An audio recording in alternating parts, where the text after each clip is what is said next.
Howdy, Gimme people, Toby from Pixel Pop Network here, and today I'm joined by a very special guest, Mr. Graeme Struthers from Devolver Digital. Thank you for joining us. Thank you for having me. I'll hit you with a curveball first. Okay. Graeme, what is your role at Devolver Digital? See, this is where I go from being even vaguely cool to super boring. I mainly manage production, which means lots of Excel spreadsheets, QA, localization, dealing with TCRs and Microsoft and Sony and compliance, and yeah, so I'll watch the audience right. Yeah, like that's it, we're out. Yeah, right, done. We're done. Graeme isn't one of the cool ones, guys. No. Okay. No. All right. So let's start at the beginning. Let's rewind. Okay. So now, young Graeme. Yes. Okay. Younger Graeme. Right. Yeah. Young Graeme. Is there an interest in videos? Like, how does the very beginning of this journey sort of start? How do we go from I'm in high school and here's my nose to I'm going to do video games or I'm going to produce video games? So I grew up in the 80s, and during the 80s in the UK, unemployment was pretty horrendous. Job prospects were not great. I'm from the north, I'm from Scotland, it's the best part. And I gradually had to split my way a bit further south into England, which is not the best part. But it's where the jobs are. And I ended up in London, and I ended up really working in a job I didn't particularly want. Because I studied photography, that's what I thought I was going to do with my life. I ended up working in a retailer and in the office, rather. And they were looking for someone to buy video games, and the kind of hierarchy of that company was that was the most junior job, and it wasn't a job that was going to get you anywhere, but it was a job I knew I could do because I played video games. So I got the job and I did it for a couple of years, and through that I met people who worked in video games publishing, and I was very fortunate that one of those companies called Virgin, the guy that ran that company, offered me an opportunity to join video games on the publishing side. And once I got there, I was much more interested in the people who make the games than the actual marketing and PR of the games. A bit like, my other passion is music, and I'm more interested in how you write a song and what goes into that, and even the recording studio and the producer's role. And I guess it was something that really spoke to me, and I was very fortunate I got a chance quite early on to get onto that side of it, and I love it. Okay. So, I mean, Devolver Digital isn't your first rodeo, by any stretch. You mentioned Virgin. You've also spent some time with Electronic Arts, I believe, and also gathering of developers. Yeah. How did that sort of all just fall into place, or was there some stories there? Well, as was the nature of things, Electronic Arts actually bought Westwood Studios, which was part of Virgin. Westwood Studios made games.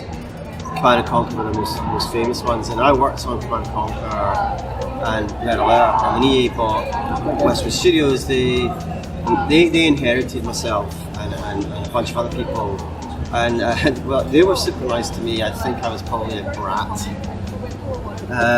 to them. No, the fault was all on my side, and they really were very nice to me, but I knew it wasn't for me. I was already uncomfortable with how big Virgin had grown, and Electronic Arts is by some significant distance a much bigger thing, and the gathering of developers was like almost like not the antidote, but it was like their whole ethos was the developers are in control, the developers are making all the decisions about what they want to do with their creativity, and the gathering model was that they would provide all these sales, marketing, PR, all the things that the producer, I guess, is more involved in. Yep. So I was delighted when Harry and Mike gave me the chance to jump on board there, because it was like I was closer to the people who made the games. Yeah. And that was important to me. Yeah. If I've done my homework right, there was a little bit of controversy leading into the creation of Devolver Digital, and I've got a quote from you on the Gamer Sutra blog that I quote. It says, "The start was born from the chaos at the tail end of our last company, 6 months of fights, of lawyers, of no money, of really no money, and friends helping me pay my mortgage." Can we extrapolate a little bit, because that sounds pretty hectic? Is that sort of the birth from chaos? Well, I mean, we had a company that we did a couple of partnerships. We also had an investor, and in the financial crisis, everybody ran for cover. And I was the European managing director, and in the UK that's quite a lot of legal responsibility, as it should, right? It's important. And when everyone ran for cover, it left some of us with no option than to take people into the court system. Which you never want to do. No, but they needed to put into a court. So it's a very boring story for those of you. But the end result was that, we weren't paid. We were using personal savings to win. But then they just simply folded the legal entity. Therefore, they never paid out, despite the fact that they should have. And during that period of time, I was very lucky. I had friends who could help me out. It was a pretty tough time for all of us. And you don't expect to be asking your friends to pay your bills, but that's what had to happen. So sometimes it's not an easy road. Okay, so moving into Devolver Digital now, is there a sort of a motto or a motive? And I guess what makes Devolver Digital, in your mind, special and unique? We're the five founders have a lot of experience, and I think we've learned a lot about what we're not good at. We've also experienced some shady business practices. I think we knew what to avoid, and we knew what we were good at. And we're still motivated to do what we do. And again, Mike, who's one of the co-founders, his general view of the world is that artists are the people you need to nurture and flourish, see them flourish, and if you're part of that journey, you get to benefit. And Harry is one of those guys that he gives you confidence, because he's like, this is going to work, and you need someone like that who just gives you that sort of sense of purpose. And I think the blend of people, it's probably quite unusual to get that blend, and also, which usually doesn't work out very well, we're all fiercely independent characters, but we don't live in the same countries. We don't meet very often. That's the best. Okay, so with my experiences with Devolver games, and they're quite varied, but there does seem to be a sort of a penchant for pixel art. Is that intentional, or is that just accidental? That's how it's happened? I suppose we're a reflection of game development. We have got games that are outside of pixel art, but I don't know if we've released 50 games, then I imagine that 30 plus would be pixel art. But I think that's a reflection on the developers we're working with, and some of them are moving in other directions now. So, and I guess you mentioned earlier before we were on camera about Crossing Souls. It's like it speaks to when you were a kid, right? You remember that kind of the references they're making, but also in a way they capture something of our fond childhood memories. Okay, so is PC the focus for Devolver? Every game to date, I think Ollie was on the PC. Of course, you've also got Fort Parker's Crunch out on SNES soon.